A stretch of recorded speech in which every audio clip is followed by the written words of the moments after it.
probably tell already, I've lost half my voice.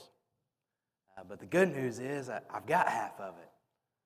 So we'll go with the half that I got and not worry about the half I ain't got.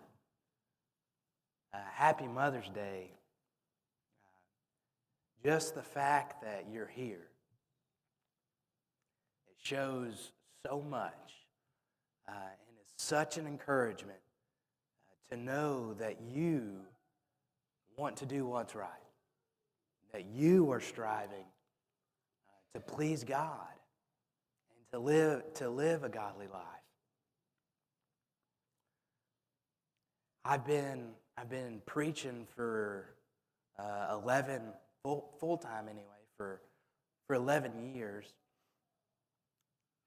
and I don't know that I've ever done a lesson on Proverbs 31.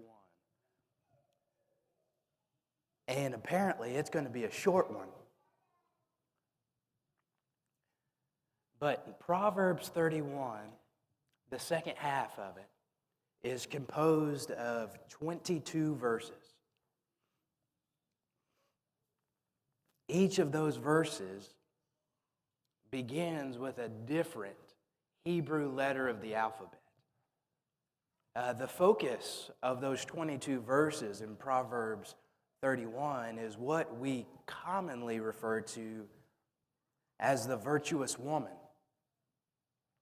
The description of this virtuous woman found in these 22 verses is a description of a godly woman, of a woman that is pleasing to God. So that's what we're talking about this morning on Mother's Day. This virtuous woman, the godly woman here in Proverbs 31. Now, if you open up your Bibles, you go to the very last chapter in Proverbs, you're in Proverbs 31. You go to the very last part in Proverbs 31, you're in the passage that we're talking about. What a beautiful way to end all these proverbial sayings that we have in the book of Proverbs. There's no better way to end it than talking about this virtuous woman. As you move through these 22 verses, you're going to find a common theme in the majority of these verses. It talks and it speaks predominantly about how much this virtuous woman works. She is a worker. She is a hard worker. Our neighbor told me the other day, and I'm not going to mention his name, but he said, I feel sorry for the men who don't have a hard-working woman. I said, I agree. I don't see how they do it. The virtuous woman is a hard-working woman. You read, and as you begin in verse 13, where it starts talking about her work. And it continues all the way through verse 19. But it doesn't stop there because it continues to speak about her work in verse 24. And then moving through verse 27. So much of what makes a woman in this proverb a virtuous woman is what she does, her work. It speaks volumes. It speaks volumes about your character in what you do. What you do, how you do it, how often you do And with the vigor that you do it, it speaks about your character, as it says here in this particular proverb. But I want to hone in this morning on verses 14, 15, and 16. As we read these verses, her work does several things for her. Let's read that, and then we'll dive into what he's talking about here. She is like the ships of the merchant. She brings her food from afar. She rises while it is yet night and provides food for her household and portions for her maidens. She considers a field and buys it. With the fruit of her hands, she plants a vineyard. This is a virtuous woman. She is a hard worker. Now, I'm not saying you got to get up while it's dark to be a virtuous woman. But I'm saying you got to be a hard worker. A virtuous woman is a hard worker. What her work does, mentions here in 14, 14, 15, and 16, her work provides food for her family. Her work provides food for her family. She brings her food from afar. She is willing to do whatever it takes to make sure that her family has food. You know what that speaks of? That speaks of her love for her family, doesn't it? That speaks of her concern for her family. The fact that she brings food from afar, it speaks to the fact that she wants the very best for her family. Now, I'm not saying that a virtuous woman is going to feed her family steak and lobster every day. But I am saying a virtuous woman is going to work hard to make sure that her family has food on the table. It may be ramen noodles every night, but a virtuous woman is going to work hard to make sure that there are ramen noodles on the table. Look at verse 15. This verse tells us that she provides for her family. The virtuous woman is a provider. She rises while it is yet night and provides food for her household and portions for her maidens. There is no length to which this woman will not go to provide for her family. She goes beyond 9 to 5. You see that? She goes beyond 9 to 5 to make sure that her food or her family is provided for. And not just that, her maidens, that's referring to those who are her helpers, her slaves perhaps, in her house. So not only is she taking good care of her family and her children, but she's also taking good care of everybody else. You know what? Wouldn't that be the job of the maidens? Wouldn't that be the job of someone who is lowlier than her?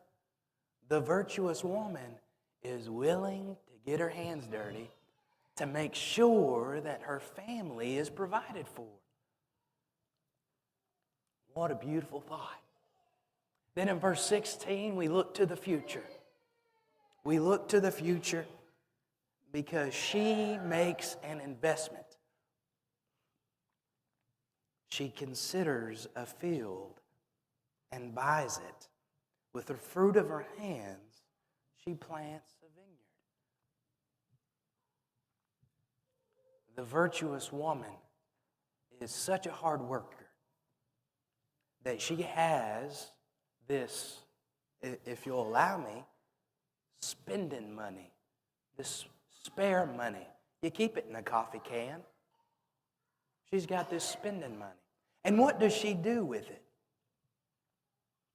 Well, with her spending money, she goes off and she walks down Hollywood Boulevard, or I don't know the fanciest place to buy clothes is, and she buys the town out.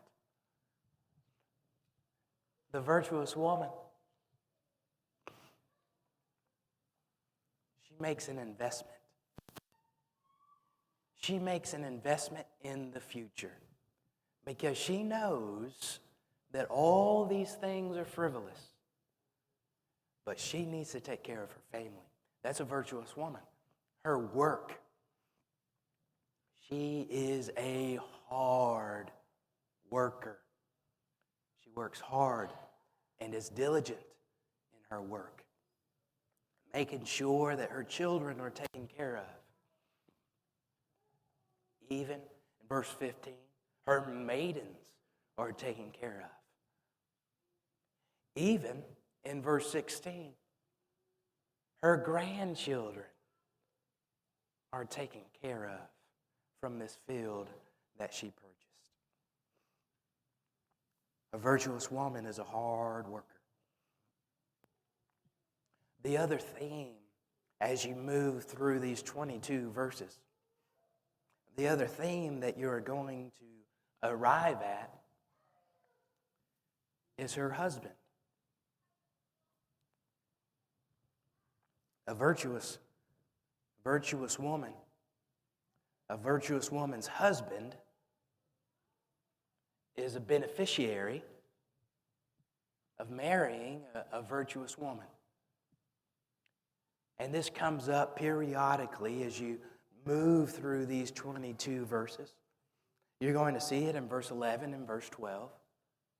You're going to see it in verse 23. You're going to see it again in verse 28 and 29. We'll get to those in a minute. But turn your attention to verse 11. Because the husband benefits from the virtuous woman because he trusts her. I tell you, you can't trust a woman that doesn't have any virtue, can you? You can't trust anybody who isn't virtuous. But the virtuous woman's husband trusts that this woman is doing what's right.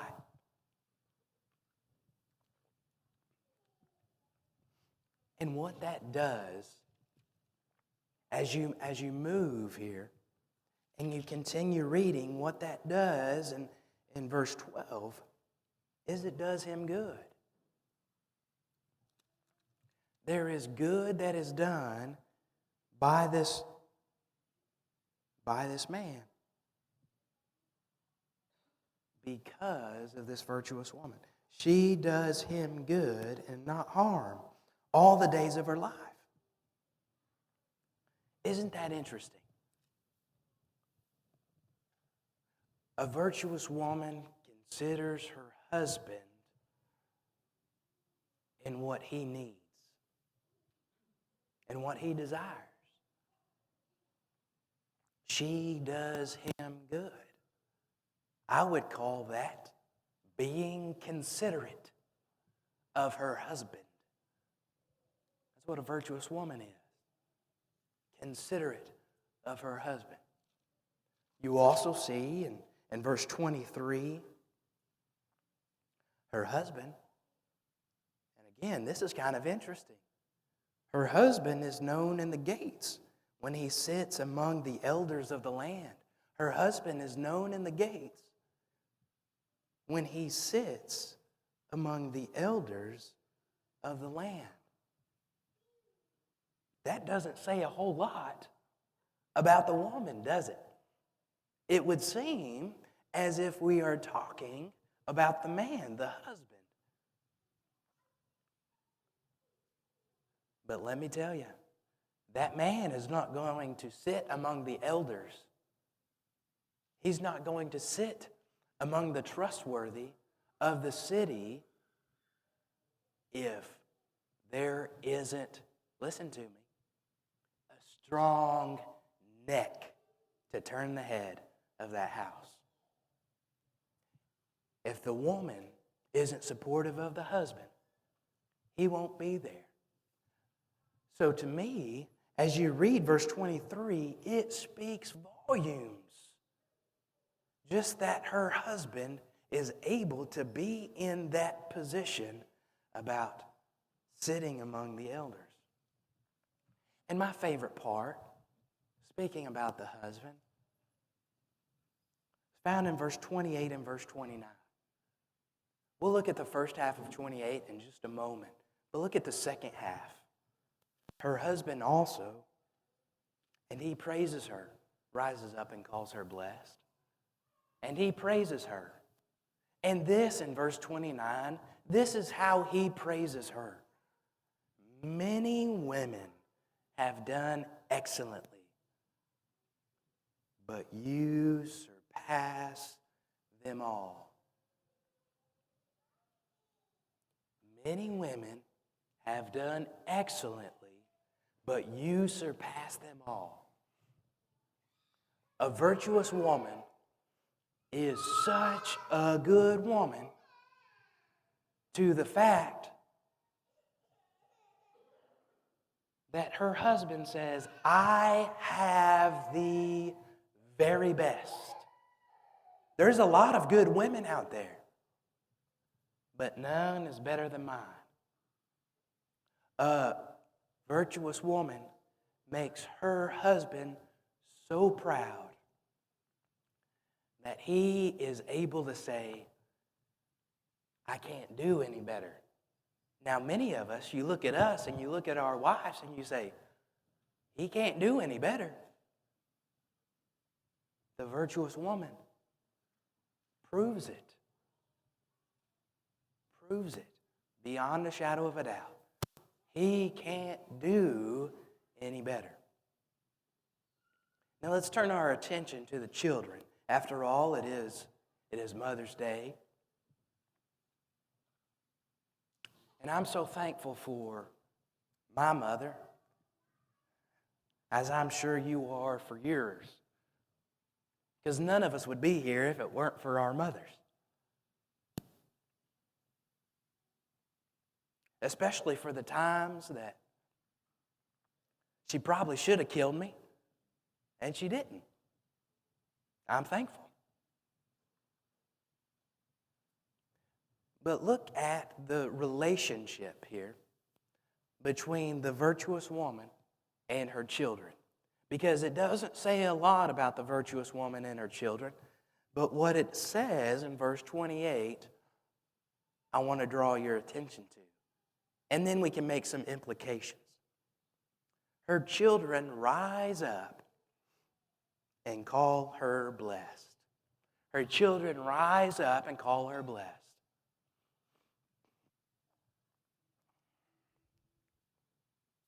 And what that says is, like my mama didn't,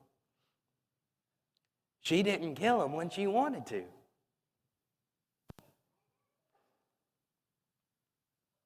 But her children, first of all, they have a good relationship with their mama, don't they? They care for their mama because their mama was a virtuous woman. She provided for them. She worked hard so they could have food on the table. She was bending over backwards to make sure that all their needs and many of their wants were taken care of. A good relationship they have with their mama when they grow up, maybe not when they're teenagers, but when they grow up and understand, they have a good relationship with their mom. My sister called me a few days ago, this past week. She is, She's almost 40. And she said, you know what, John? Sometimes we just need our mama. If your mama isn't a virtuous woman, you don't want your mama.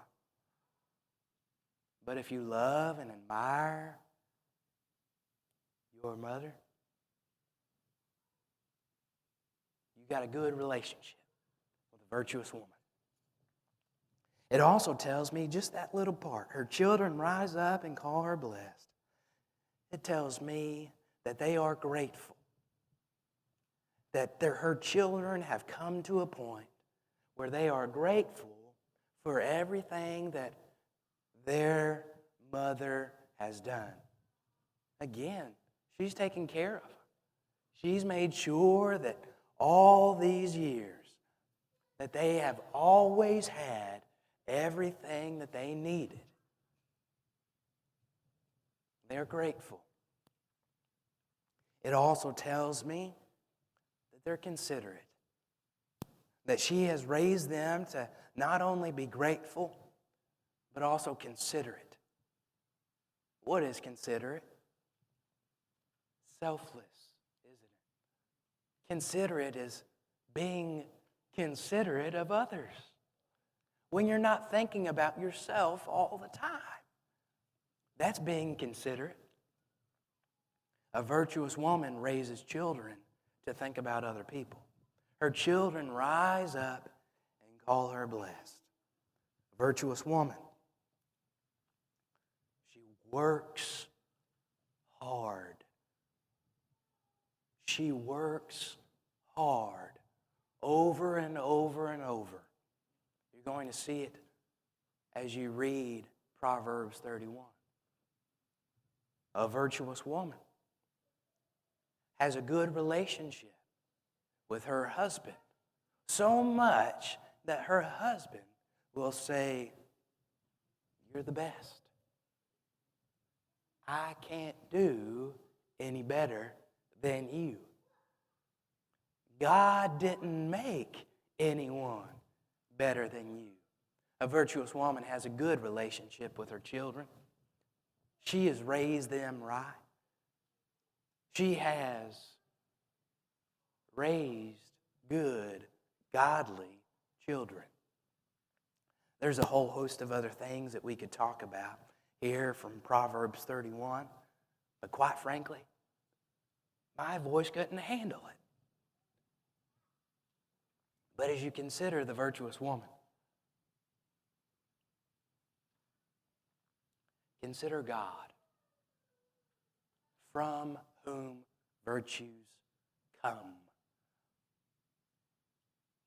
Would we know what it is to be taken care of and to take care of other people if it weren't for God providing for us?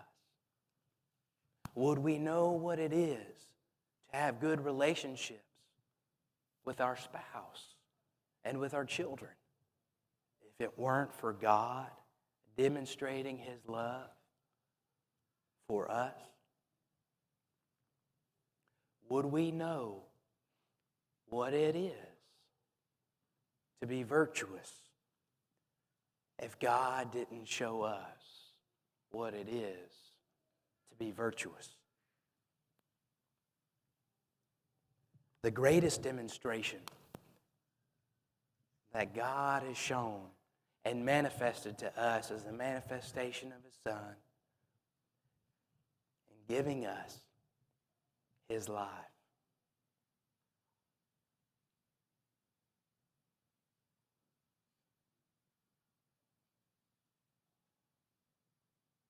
The only question is, are you living up to it?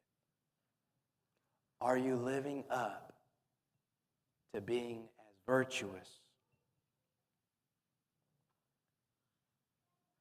as God would have you to be? If you need prayers, if you need to be baptized and have your sins washed away, now's the time to do that as we stand and as we sing.